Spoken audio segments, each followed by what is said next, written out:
네, 14장을 보도록 하겠습니다. 이 14장은 피드백에 해당되는 챕터가 되겠습니다.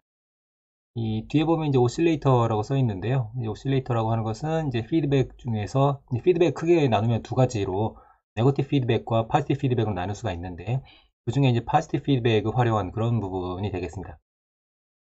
네, 그래서 14장의 구성은 이 피드백의 타입 토폴로지들을 네 가지를 소개를 하고 그 다음에 이그젬플 좀 소개를 하고 그리고 나서 이제 스테빌리티 쪽으로 넘어가서 파지티브 피드백 쪽으로 넘어가서 이제 나이키스트하고 오실레이터를 소개하는데요. 이 나이키스트에 해당되는 부분은 네, 자세한 내용은 이제 우리가 자동제어 2에서 자동제어 시스템 설계에서 다루기 때문에 그 부분은 이제 넘어가도록 하고요. 그리고 이 책에서도 사실 이 부분은 뭐 크게 뭐 중요하게 다루고 있지 않습니다. 그냥 언스테이블하다, 네, 파지티브 피드백을 걸어서 언스테이블하게 되는 그런 경우라고 하는 그런 정도로만 이제 소개를 하고 있습니다. 크게 보면 네거티브 피드백과 파지티브 피드백으로 나뉜다 라는 정도로 이제 개요를 알고 있으면 좋을 것 같습니다. 네, 그래서 14.1절입니다. 네, 먼저 컨셉이라고 되어 있는데요. 앞서 얘기했던 것처럼 피드백이라고 하는 것은 크게 두 가지로 나눌 수가 있는데요. 우리가 이제 흔히 접하게 될 수 있는 게 네거티브 피드백이 되겠고, 다른 하나는 이제 파지티브 피드백이 되겠습니다. 이 파지티브 피드백은 피드백 되는 양이 이제 파지티브가 되니까, 그러니까 점점 이제 그로스업 하겠죠, 시그널이. 그래서 이제 오실레이션을 하게 된다. 세츄레이트 되거나 오실레이션 하거나 이제 그런 경향을 보이게 됩니다. 일부러 파지티브 피드백을 걸어서 그 특성을 활용하는 그런 회로들도 이제 14장 뒷부분에서 이제 소개를 하게 되겠습니다. 이제 나머지 부분, 네, 나머지 앞부분은 전부 다 이제 네거티브 피드백에 해당되는 부분이 되겠습니다. 이 네거티브 피드백을 걸게 되면 이제 얻게 되는 특성들이 여러 가지가 있는데요. 하나는 게인은 줄어들게 됩니다. 게인은 줄어들어. 예, 그리고 그 외에 어떤 것들이 있냐면 인풋 임피던스나 아웃풋 임피던스가 변합니다. 증가하거나 감소하거나 그것은 이제 토폴로지에 따라서 달라지게 됩니다. 그리고 개인의 스테빌리티가 좋아진다. 스테빌리티, 뭐 센시티비티가 이제 좀 더 개선이 됩니다. 그리고 프리퀀시 리스폰스가 이제 개선이 됩니다. 두 가지 의미에서 밴드위스가 커지기도 하고 뭐 프리퀀시에 대한 뭐 디스토션이 줄어들기도 하고 뭐 이런 여러 가지 특징들이 있습니다. 그리고 이제 노이즈가 줄어든다. 그런 특징도 있습니다. 노이즈가 줄어든다고 하는 것은 뭐 항상 그런 건 아닌데 토폴로지에 따라서 이제 구성에 따라서 달라지게 됩니다. 이런 부분들은 14장의 2절의 맨 뒷부분인가요? 거기서 이제 잠깐 이제 소개를 하고 있습니다. 예, 간단하게 보면 이제 피드백을 걸기 전과 후가 있겠죠. 그래서 피드백을 걸기 전인 시스템이 이렇게 앰프가 있다고 생각을 하고 우리가 지금 전자유로 하고 있으니까 이제 앰프라고 되어 있는데요. 자동제에서 생각하는 것처럼 그러니까 임의의 시스템이라고 생각을 해도 괜찮습니다. 임의의 시스템. 뭐 자동제에서 보통 이제 G라고 보통 많이 표현을 하죠. 네, 임의 시스템이 있을 때 인풋과 아웃풋 간의 관계를 보게 되면 뭐 예를 들어서 이걸 이제 뭐 임의의 변수라고 할까요? Y 여기를 뭐 X라고 해요. 그러면 이제 전달음수 형태로 프리퀀시 도메인에서 보게 되면 이제 G 그런데 여기다 이제 피드백을 걸게 되면 꼭 전압과 전류라고 하는 그런 물리량이 아니더라도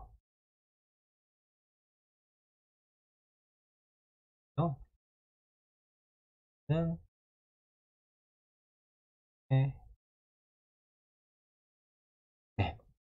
이렇게 원래 개인이 요만큼이었는데 이런 값으로 1보다 큰 값으로 나누게 되겠죠. 따라서 이 피드백이 걸린 아이고, 전체 시스템의 개인에 해당되는 이 값은 피드백이 안 걸렸을 때, 네거티브 피드백이 안 걸렸을 때보다 더 줄어들게 되겠죠. 그죠? 값이 줄어들 거라는 것을 알 수가 있습니다. 1보다 큰 값으로 나누게 되니까. 이거는 전자회로에서는 이제 이렇게 쓸 수가 있겠죠. 보통 이제 우리가 다루는 물리량은 전압 혹은 전류니까 여기 있는 것처럼 뭐 전압의 형태로 나타내거나 뭐 전류의 형태로 나타내거나 상관없습니다. 여기서는 이제 V라고 써 있지만 여러분들 이해를 편리하게 하기 위해서 V라고 써 있지만 꼭 V가 아니라도 상관없습니다. 전압이 아니라도 상관없습니다. 네, 어쨌든 블록 다이어그램 형태는 이렇게 그릴 수가 있고 자동 제어에서 많이 봤던 이런 블록 다이어그램은 마찬가지다라는 거죠. 같은 거죠. 그리고 뭐 시그널 플로우 그래프로 그리게 되면 이제 이렇게 바꿀 수도 있겠죠.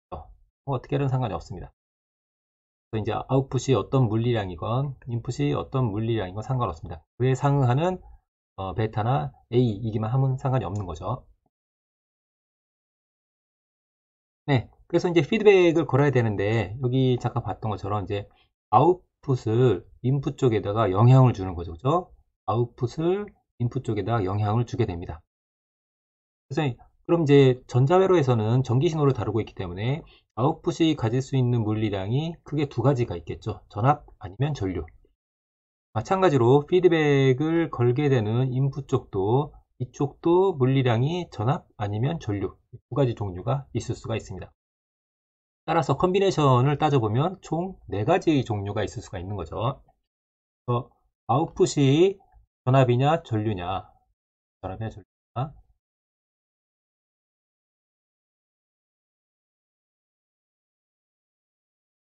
아웃풋이 전압이냐 전류냐,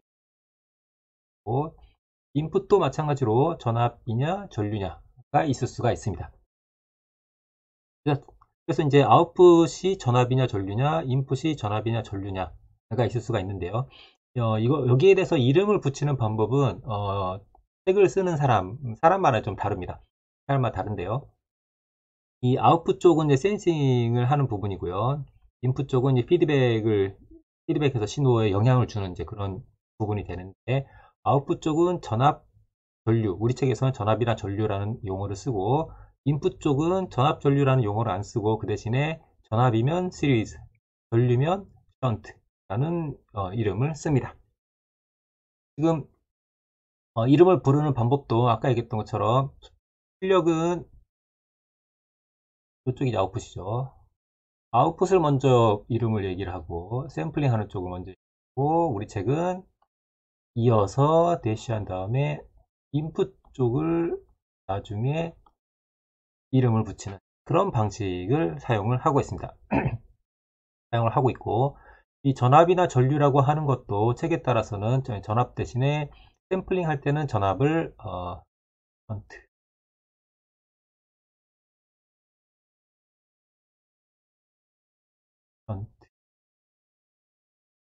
커런트는 아이고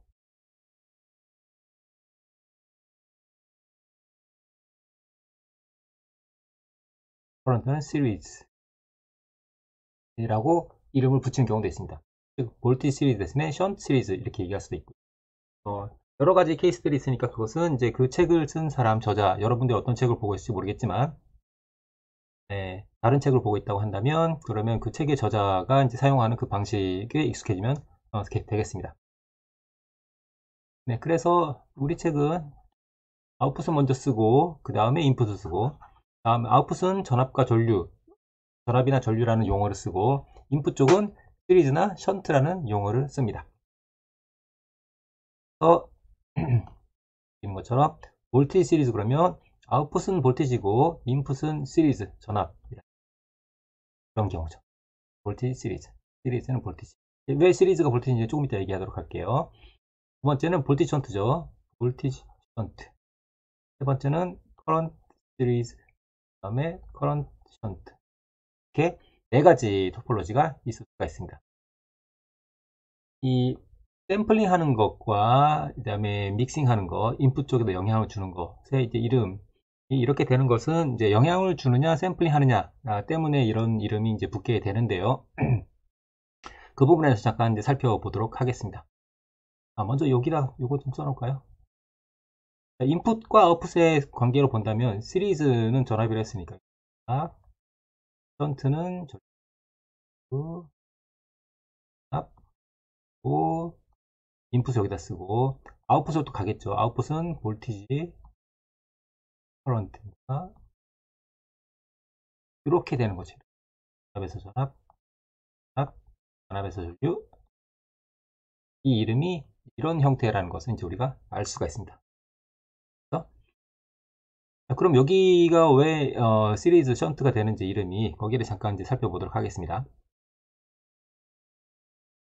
네, 방금 전에 있었던 그 네 가지 토폴로지를 그리면 이와 같이 됩니다. 네, 하나씩 잠깐 살펴보도록, 하나씩이라고 할까? 네, 잠깐 그룹에 대해서 잠깐 보도록 하겠습니다. 먼저, 볼테지를 샘플링 한다고 됐어요. 센싱이라고도 하고 샘플링이라고도 합니다.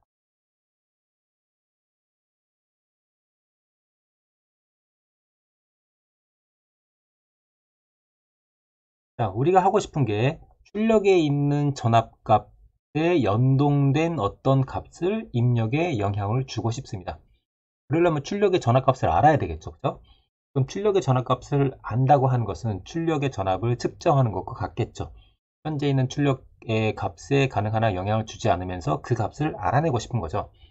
즉 무엇과 같은 거냐면 전압계, 볼트미터를 연결하는 것과 같게 됩니다. 그럼 여러분들은 여기 전압, 여기 똑같죠. 이 전압값을 이제 여러분들이 알고 싶다고 한다면 그럼 어떻게 되겠습니까? 여기다가 전압계를 달겠죠. 이게 병렬로 달겠죠. 그죠? 그렇기 때문에 병렬이 됩니다. 그래서 전압을 우리가 샘플링 한다는 것은 전압값을 전압값에 연동된 어떤 값을 피드백 주겠다고 하는 것은 출력 쪽의 입장에서 보게 되면은 병렬로 연결하게 됩니다. 병렬로. 그래서 요거는 병렬로 연결하는 겁니다. 병렬, 즉 션트다라는 거. 병렬이라는 말 대신에 션트라는 말을 씁니다. 네? 션트다. 유사하게 만약에 내가 출력의 전류값을 알고 싶다. 전류값에 비례하는 어떤 값을 입력해서 영향을 주게 하고 싶다. 라고 한다면 전류값을 알아내야 되겠죠. 지금 현재 출력에 있는 전류값에 가능한 영향을 주지 않으면서 전류값을 알아내려면 어떻게 하면 됩니까? 우리가 암미터를 연결하는 것처럼 직렬로 끊어서 이제 연결하면 되는 거죠. 암미터를 연결할 때 끊어서 여기다가 이렇게 연결하죠. 이런 식으로 직렬로 연결하게 됩니다. 따라서 전류값을 샘플링 하는 것은 전류값을 아웃풋에 샘플링 한다고 하는 것은 시리즈다. 시리즈다. 물론 교류전압, 교류전류를 이제 할 때는 이제 이렇게 생긴 거를 이제 플럭스를 이용해서 쓰기도 하지만 기초적인 그런 방법에 대해서 먼저 살펴보면 되겠습니다. 출력 쪽은 그렇고 그럼 입력 쪽으로 봅시다. 입력 쪽. 자, 입력 쪽에다가 내가 전압에 영향을 주고 싶어요. 전압에. 원래 전압값은 VI인데 원래는 VS가 그대로 이렇게 연결됐던 거죠. 이게 두 개가 같았었는데 네거티브 피드백 걸어서 이게 그대로 가지 않고 뭔가 줄어들게 하고 싶은 거죠. 어쨌든 변화를 주게 하고 싶은 겁니다. 전압이 변화하려고 한다면 전압은 병렬 연결에서는 변하지가 않죠. 병렬 연결된 것은 전압값이 모두가 같으니까. 즉 전압이 변화하려면 직렬로 뭔가를 연결해야 됩니다. 그래서 여기를 이렇게 시리즈 형태로 연결하는 거죠. 입력적에다가 전압으로 영향을 주고 싶다고 한다면 시리즈로 연결해야 된다라는 것을 알 수가 있습니다. 그래서 입력 쪽에 믹싱할 때 볼티지를 믹싱하고 싶으면 시리즈로 연결한다. 그래서 시리즈라는 이름을 씁니다. 자, 유사하게 입력 쪽에다가 전류 영향을 주고 싶다고 한다면 전류는 직렬 연결되어 있으면 다 똑같은 전류가 흐르죠. 그죠? 영향을 받지 않습니다. 전류를 영향을 주게 하고 싶다고 한다면 병렬로 연결해야 되죠. 그래서 션트가 됩니다. KCL이죠. KCL 형태로 브랜치가 돼야 원래는 이게 없어서 전류가 그대로 다 흘렀지만 여기에 갈라치기를 하게 되면 어떻게 됩니까? 전류가 다 흐르지 않고 그 중에 일부가 이쪽으로 빠지게 되겠죠. 전체가 전달이 안 되는 거죠. 네거티브 피드백이 되겠죠. 그래서 전류를 인풋 쪽에 믹싱할 때는 이렇게 병렬로 션트로 연결하게 됩니다. 션트로 연결한다는 거죠. 네. 하는 것을 이제 우리가 알 수가 있습니다. 자, 그러면 이렇게 아까 얘기했던 것처럼 출력을 전압을 샘플링 할 거냐, 전류를 샘플링 할 거냐. 입력조에 영향을 줄 때 전압으로 영향을 줄 거냐, 전류로 영향을 줄 거냐에 따라서 이렇게 네 가지 종류로 카테고라이즈를 할 수가 있겠습니다. 그렇다면 이 각각의 사실은 여기가 원래는 앰프 A라고 되어 있는데 우리 여태까지는 이제 주로 이제 그 볼티지 게인에 대해서만 얘기했었죠. 근데 지금 이렇게 네 가지로 나눠 놓고 보면 어떻게 됩니까? 이 경우는 여기가 전압, 여기도 전압. 이 경우는 여기가 전류 전압입니다. 이 경우는 여기가 전압 전류가 되고 이 경우는 전류 전류가 되죠. 따라서 요 안에 있는 요 파란색 네모 박스는 모두가 앰프이긴 하지만 입력으로 받아들이는 물리량과 출력으로 내보내는 물리량이 네 가지 종류가 다 다르다는 것을 알 수가 있습니다. 각각에 대해서 보게 되면 아까 봤던 것처럼 볼티지 시리즈는 전압에서 전압으로, 볼티지 션트는 전류에서 전압으로, 커런트 시리즈는 전압에서 전류로, 커런트 션트는 전류에서 전류로 이렇게 변화시키는 걸 알 수가 있죠. 그리고 바로 이 부분이 되는 거죠. 이 부분이 됩니다. 따라서 각각을 보게 되면 이거는 전압에서 전압이니까 그냥 볼티지를 앰플리파이 하는 거죠. 이거는 전류에서 전압으로 가는 거니까 뭐가 됩니까? 저항이 되는 거죠. 따라서 트랜스 레지스턴스가 됩니다.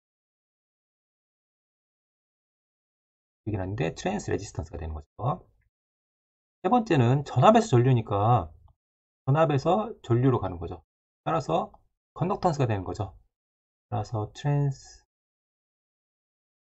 컨덕턴스 앰프가 됩니다. 그리고 마지막은 전류의 전류니까 커런트 게인이 되는 거죠. 커런트 앰프가 됩니다. 이렇다고 하는 것을 알 수가 있습니다. 일반적으로 이제 피드백 할 때 여기 이제 미드밴드 게인 비슷하게 이제 M이라고 첨자를 붙입니다. 그래서 이제 여기 지금 제가 AV 잘 안 보일지도 모르겠어요. RM AI라고 이제 썼습니다. A가 그냥 A라고 써 있지만 이제 물리량까지 생각을 해보면 이런 의미다라는 거죠. 그렇다고 한다면 우리가 사실 이제 하고 싶은 것은 이 전체 시스템의 등가 회로를 알고 싶은 거죠. 그리고 요 각각의 네모는 우리가 어떻게 모델링을 할 수가 있냐면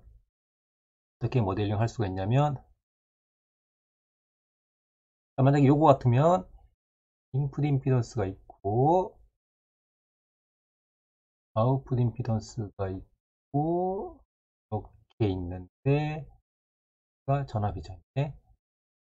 이게 VI, 물론 VI는 여기 양단의 전압이죠. 이렇게 우리가 요거를 변형을 할 수가 있겠습니다.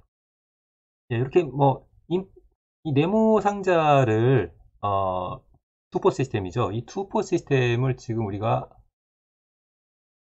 이렇게 등가회로로 바꾸고 싶은 건데 바꿨을 때 인풋 임피던스는 이 네 개가 모두가 다 똑같이 그냥 저항 하나의 형태로 나타낼 수가 있습니다.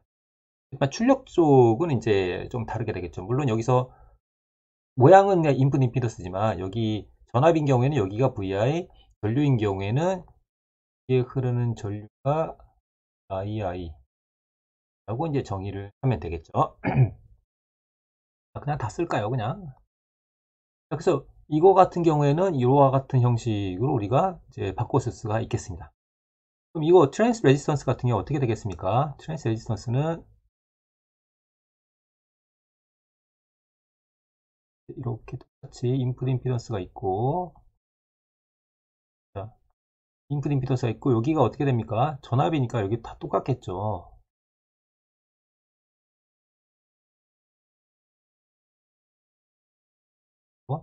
되는데 여기 나타나게 된 전압이 어떻게 됩니까? RM의 II가 되는 거죠. II는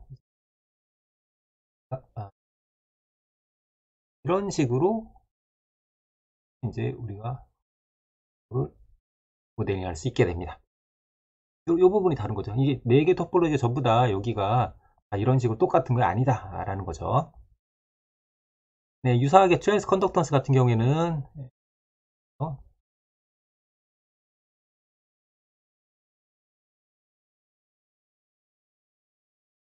너무 좁다.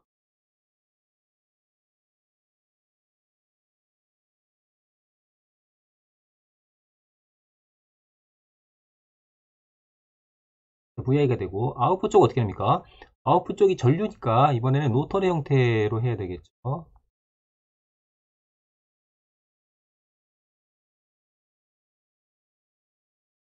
또 해서 어떻게 됩니까? 컨덕턴스니까 GM의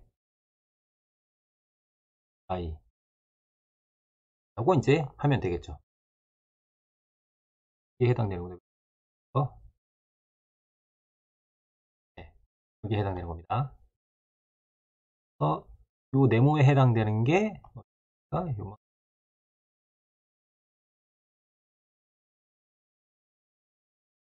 네, 마지막으로 커런트 앰프에 해당되는 것은 유사하게 하면 되겠죠. 인풋 쪽은 이렇게 됐으니까 이거랑 똑같겠죠. I가 흐르고 출력 쪽은 전류니까 이거랑 똑같은 모양이 되는 거죠. 이 값이 지금 A, I 보고 임피던스가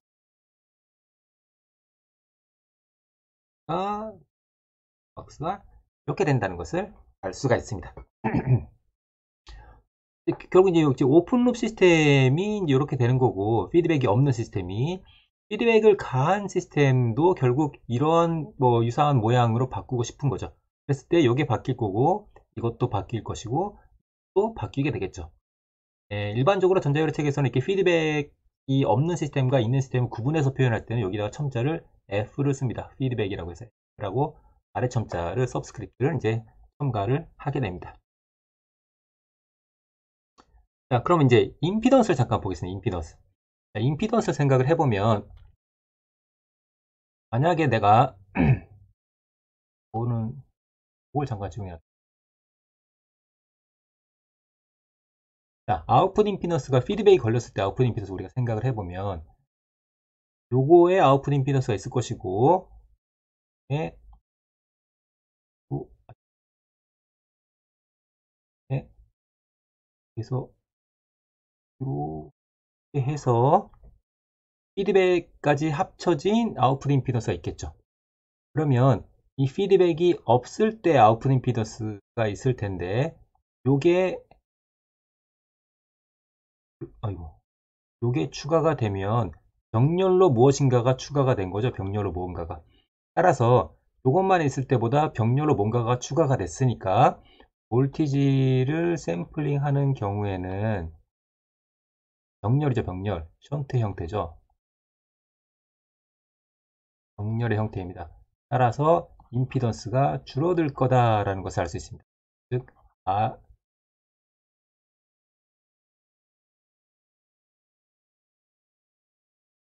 피드백을 걸면 저항이 줄어들 거다라는 것을 알 수가 있죠. 그렇죠? 반면에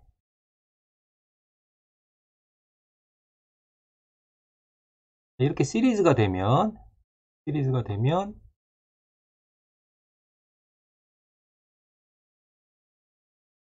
이렇게 해서 피드백이 걸렸을 때하고 피드백이 없을 때하고 보게 되면 이 저항하고 이 임피던스 두 개가 직렬 연결되니까 저항값이 커지게 되겠죠. 따라서 커런트를 샘플링 하는 경우에는 시리즈니까 그렇기 때문에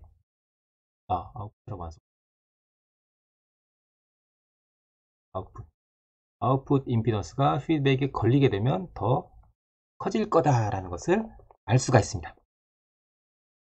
그래서 여기 있는 것처럼 볼티지를 피드백 했을 때 볼티지 샘플링 했을 때 요걸 샘플링 했을 때 아웃풋이 여기 파란색이 이때는 어떻게 됩니까? 아웃풋 임피던스가 줄어들 거다.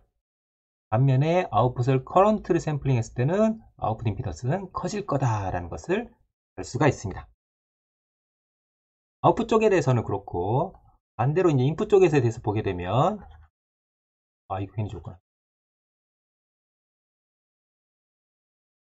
인풋 쪽에 대해서 보게 되면, 만약에 우리가 이렇게 시리즈로 하게 되면 결국 똑같죠. 시리즈로 하게 되면, 요 인풋 임피던스에 비해서 이쪽에 있는 뭔가 등가 저항이 직렬 연결되니까 이게 없을 때보다 요게 추가가 되니까 전체 피드백이 연결된 후의 저항은 요게 없을 때보다 더 커지게 되겠죠. 즉 인풋에다가 시리즈 인풋 믹싱을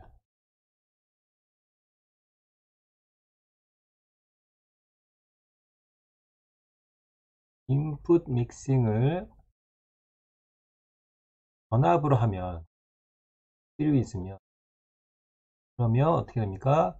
인풋 임피던스가 피드백을 걸게 되면 더 커질 거라는 것을 알 수가 있습니다. 반면에 인풋이 만약에 커런트면 어떻게 됩니까? 커런트면 원래 임피던스가 있었는데 거기에 현 임피던스가 뭔가가 병렬로 연결되는 거죠. 병렬로 연결되면 당연히 저항값은 떨어지게 되겠죠. 따라서 인풋 믹싱을 커런트로 하게 되면, 즉 션트로 하게 되면, 병렬로 하게 되면 인풋 임피던스가 피드백 걸게 되면 더 줄어들 거라는 걸 알 수가 있습니다. 이 네 가지 경우가 있죠.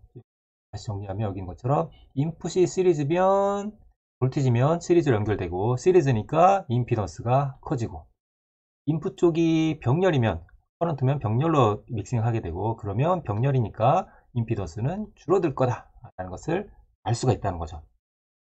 중요한 것은 우리가 저항 성분을 우리가 생각하고 있는 것이기 때문에 저항은 당연히 병렬의 형태로 연결되면 줄어들 거고 직렬의 형태로 연결되게 되면 늘어날 거다 라는 것만 여러분들이 유의하면, 그러면 손쉽게 커질지 작아질지를 알 수 있을 거라 생각을 합니다. 물론 임피던스라고 하는 것은 일반적으로 우리가 캐스케이드 하는 형태 같은 경우에는 인풋 임피던스는 이제 클수록 좋고 아웃풋 임피던스는 작으면 좋겠죠. 라고 하는 것은 여태까지 5장이나 8장을 통해서 여러 번 다뤘던 그런 내용이 되겠습니다.